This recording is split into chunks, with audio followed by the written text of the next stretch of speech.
Chapter 20. I won't go home. You can't make me. Sit up, Jonas. You may stay here tonight. I want to talk to you. But you must be quiet now while I notify your family unit. No one must hear you cry. No one heard that little twin cry either. No one but my father. Ugh. Yes, receiver, how may I help you? Notify the new receiver's family unit that he will be staying with me tonight for additional training. I will take care of that, sir. Thank you for your instructions. I will take care of that, sir. I will take care of that, sir. I will do whatever you like, sir. I will kill people, sir. Old people, small newborn people. I'd be happy to kill them, sir. Thank you for your instructions, sir. How may I help you? Listen to me, Jonas. They can't help it. They know nothing. You said that to me before once. Because that's true. It's the way they live. It's the same life that you would have if you had not chosen to be my successor. But he lied to me. It's what he was told to do, and he knows nothing else. What about you? Do you lie to me too? I am empowered to lie, but I have never lied to you. Release is always like that? For people who break the rules 3 times? For the old? Do they kill the old too? Yes, it's true. What about Fiona? She loves the old. She's in training to care for them. Does she know yet?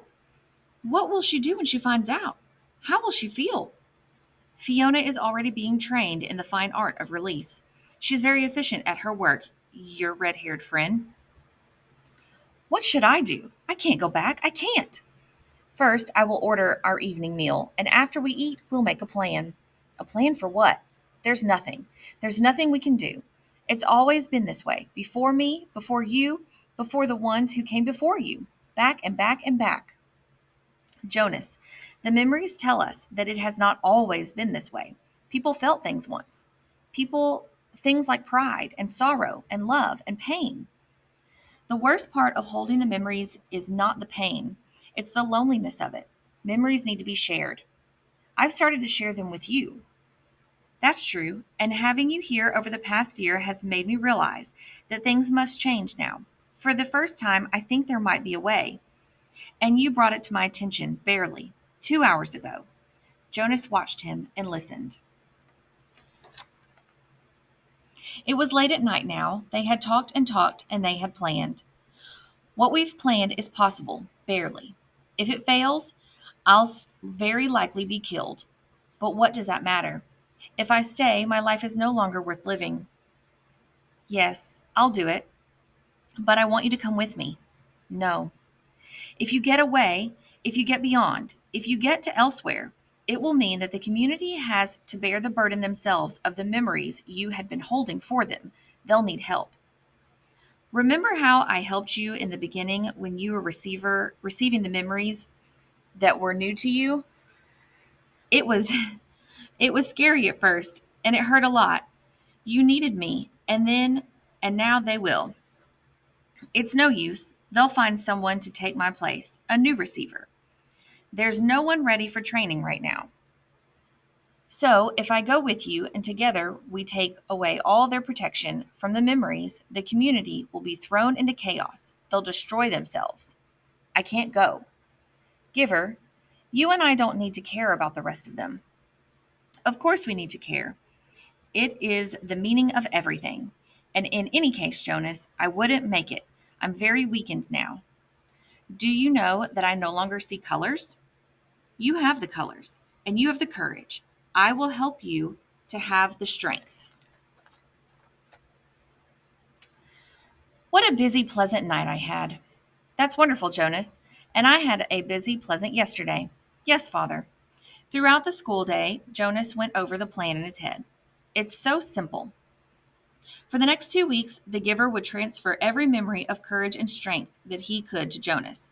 He would need those to help him find the elsewhere that they were both sure existed. Then, the night before the ceremony, Jonas would secretly leave his dwelling. I don't know what you should do if you are seen. I have memories of all kinds of escapes, people fleeing from terrible things throughout the history, but there is no memory of one like this. If I'm seen, I'll just say I'm on some important errand for the receiver. I'll say it's all your fault. that I'm out after hours.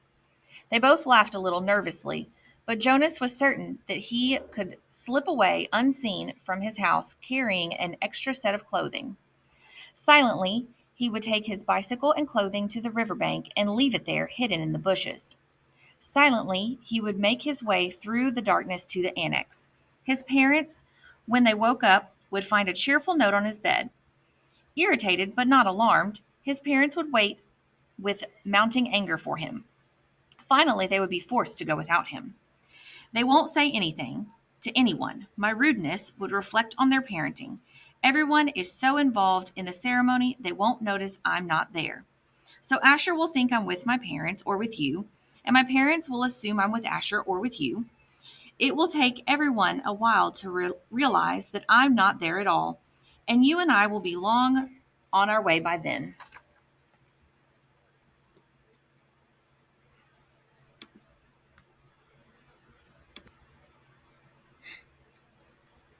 In the early morning, the giver would order a vehicle and driver. He visited the other communities frequently, meeting with their elders, so this would not seem to be an unusual undertaking. When the driver and vehicle arrived, he would send the driver on some brief errand and during an absence, help Jonas hide in the storage area of the vehicle. The ceremony would begin, but by then Jonas and the giver would be on their way. By midday, Jonas's absence would become apparent and would be a cause for serious alarm. Searchers would be sent out into the community. By the time the bicycle and clothing were found, the giver would be returning. Jonas, by then, would be on his own, making his journey elsewhere. The giver, on his return, would find the community in a state of confusion and panic. He would go to the auditorium where the people would be gathered still. He would make the solemn announcement that Jonas has been lost in the river. He would immediately begin the ceremony of loss. Jonas, Jonas, Jonas. Together, they would let Jonas's presence in their lives fade away until he was no more than an occasional murmur, and then, by the end of the long day, gone forever, not to be mentioned again. Their attention would turn to the overwhelming task of bearing the memories themselves. The giver would help them.